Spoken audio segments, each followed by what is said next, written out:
Dear students, class 12th A and B, treatment of injuries. Treatment of injuries considers various injury and their case which can be treated as follows. Treatment of soft tissue injury. चोट के प्रबंधन में विभिन्न चोटों तथा उन कारणों पर विचार किया जाता है जिसका प्रबंधन निम्न के प्रकार से किया जा सकता है। Treatment of soft tissue injury, कोमल ऊतकों की चोटों का प्रबंधन। Under this injury, on the soft parts of the body are treated. इसके अंतर्गत शरीर के कोमल अंगों पर लगने वाले चोटों का प्रबंधन किया जाता है।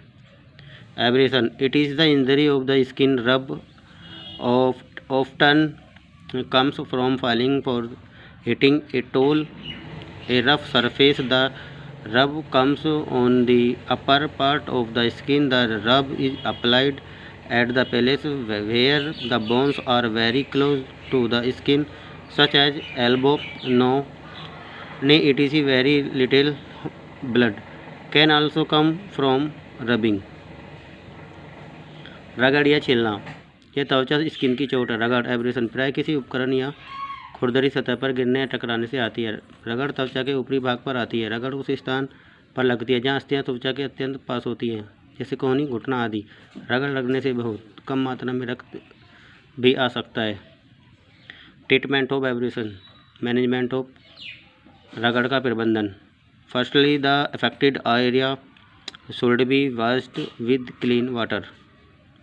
सर्वप्रथम प्रभावित हिस्से को साफ पानी से धोना चाहिए।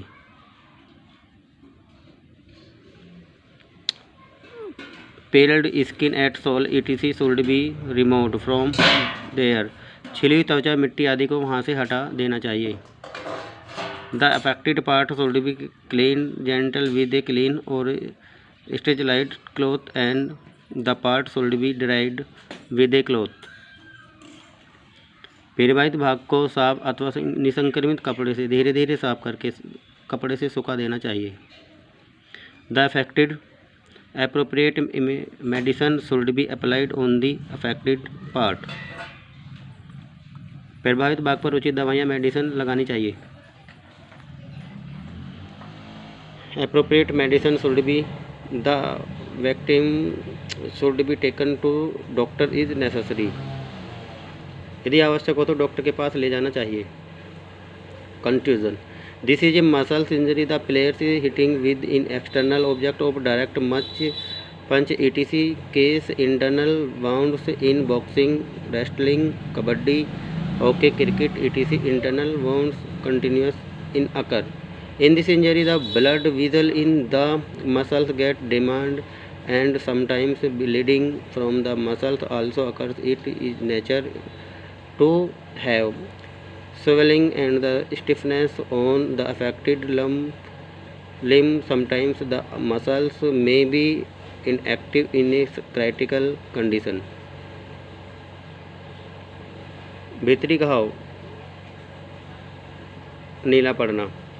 भीतरी घाव या कुचलना मांसपेशी की चोट है। भीतरी भाव कंट्यूजन के कारण खिलाड़ी का किसी भारी वस्तु से टकराना या प्रत्यक्ष रूप से मुक्का आदि लगना, जैसे बॉक्सिंग, कुश्ती, कबड्डी, हॉकी, क्रिकेट आदि में भीतरी घाव होते ही रहते हैं। इस चोट में मांसपेशियों में रक्त वाहिकाएं, ब्लड वेसल क्षतिग्रस्त हो जाती है और कभी कभी मांसपेशियों में रक्त स्त्राव भी होने लगता है। प्रभावित अंग पर सूजन व अड़कड़ाहट होना स्वाभाविक है। कभी कभी गंभीर स्थिति में मांसपेशी निष्क्रिय भी हो सकती है। Internal wound management of the contusion.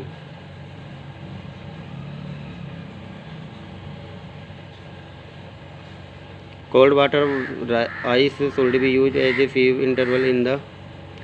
प्रभावित भाग पर ठंडे पानी, बर्फ का थोड़े थोड़े अंतराल पर प्रयोग करना चाहिए। If stiffness is more of the affected part of A doctor should be contacted. यदि प्रभावित भाग पर सूजन अधिक है तो डॉक्टर से संपर्क करना चाहिए। Lectin exercise should be done for rehabilitation. पुनर्वास के लिए लचक वाले व्यायाम करने चाहिए।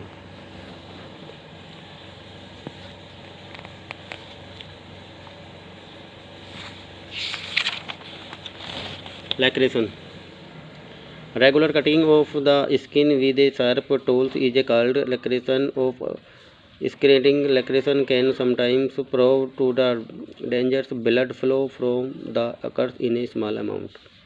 खरोच किसी नुकीले उपकरण से त्वचा के अनियमित रूप से कटने को खरोच कहते हैं। खरोच कभी कभी खतरनाक भी साबित हो सकती है।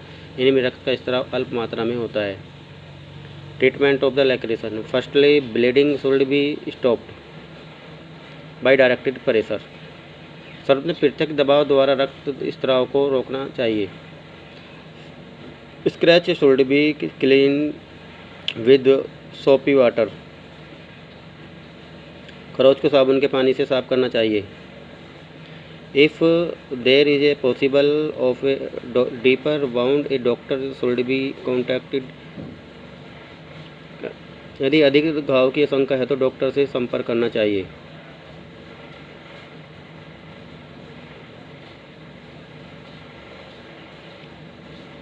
ए sterilised band should be tied on the scratch.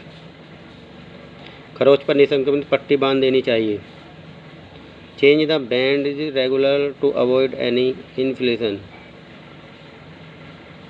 संक्रमण न हो पाए इसलिए नियमित पट्टी बदले। Fourth, incision.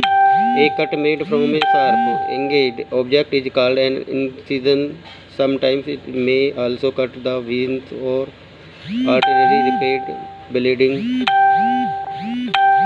occurs after cut। तेज धार वाली वस्तु से लगने वाले कट को चीरा कहते हैं। कभी कभी इसमें सिराएं, वेंस या धमनी आर्टरीज भी कट सकती है। कट लगने पर तेजी से रक्तस्राव होता है। Firstly observe the depth of the cut. सर्वप्रथम कट की गहराई का निरीक्षण करें। If the cut is deep bleeding should be stopped immediately by direct pressure. यदि कट गहरा है तो तुरंत पृथक दबाव द्वारा इस रक्तस्राव को रोकना चाहिए। The wound should be cleaned and tied with bandage after applying medicine ointment. घाव को साफ करके मेडिकल ऑइंटमेंट लगाकर पट्टी बांध देनी चाहिए। The wound should be cleaned and tied with bandage after applying. If the cut deeper is a doctor should be conduct. यदि कट अधिक गहरा है तो डॉक्टर से संपर्क करना चाहिए। स्प्रेन, मोच। The stretch of the ligament is a sprain. What is a ligament? The ligament is the fibrous band is a connective tissue that bind of and on bones of the end of another bone, providing stability and support to the joints of the body. In simple word, it can be said that a finely threaded object that binds on one bone another bone is called a ligament. When any joint of the body is twisted at an angle rotation beyond its capacity, the ligament on the part is stretched. This is called a sprain. That is a stretch on the ligament is a sprain. It is divided into three categories based on the intensity of the sprain. Ligament का खिंचाव ही मोच है। Ligament क्या है? Ligament के connective ऊतक के सिरे से बांधकर रखता है। यह शरीर के जोड़ों को स्थायी तत्व व सहारा प्रदान करता है। सरल शब्दों में कह सकते हैं कि बारीक धागेनुमा वस्तु को आपस में एक अस्थि को दूसरी अस्थि से बांधे रखती है, वही लिगामेंट कहलाता है। जब शरीर के किसी जोड़ के कोण घुमाव पर उसकी अक्षमता से अधिक दबाव प्रेशर पड़ जाता है तो उस भाग पर लिगामेंट में खिंचाव आ जाता है। यह मोच कहलाती है। अर्थात लिगामेंट पर खिंचाव ही मोच है। मोच की तीव्रता के आधार पर इसे 3 श्रेणियों में बांटा गया है।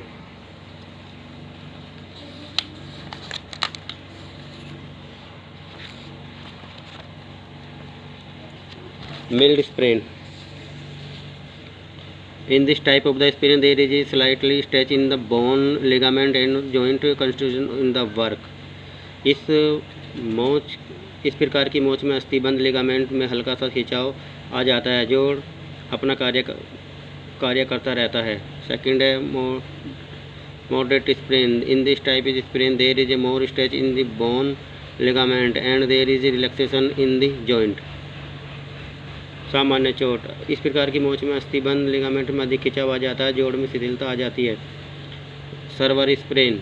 इन this type of the sprain there is an excessive stretch in the Bone ligament may also rupture in abnormal condition. In this is the movement of the joint ends. गहरी मोच, इस प्रकार की मोच में अस्थिबंध लिगामेंट में अत्यधिक खिंचाव आ जाता है। असामान्य स्थिति में अस्थिबंध टूट भी सकते हैं, जिसमें जोड़ का हलचल मूवमेंट समाप्तप्राय हो जाता है। All the above three categories can also be named first degree sprain, second degree sprain and third degree sprain. OPEC 3 first degree मोच, सेकंड डिग्री मोच, थर्ड डिग्री मोच का नाम भी दिया जा सकता है टकने की मोच। Ankle sprain, usually the ankle sprain it is due to the high low bump and sudden first turn on the foot. The foot is turned over, it is a limit on one side, a bond in excess of the limit affects the ligament and the ligament is partially or wholly stretched or repeated. There is an intense pain and the swelling starts. If the swelling is not controlled, the victim longer to reservoir anterior Tolbur ligament made of the degree the sprain participant routine of the but do not eliminate the second degree sprain. The participant and is more the deep of the 3 degree sprain 3 complete burst.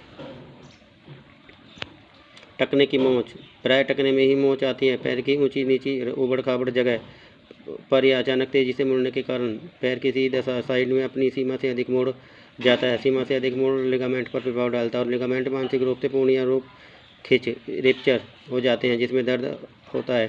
सूजन आनी आरंभ हो जाती है। यदि सूजन को नियंत्रित न किया जाए तो खिलाड़ी को ठीक से अधिक समय लगता है। हल्की या फर्स्ट डिग्री मोच, एंटीरियर टेबुलेटर लिगामेंट आंशिक रूप से खिंच जाते हैं परंतु कट नहीं। माध्यम या सेकंड डिग्री मोच ATFL आंशिक रूप से फट जाते हैं और सूजन अधिक होती है। गहरी या थर्ड डिग्री या मोच में ATFL पूरी तरह फट जाते हैं। Thank you student.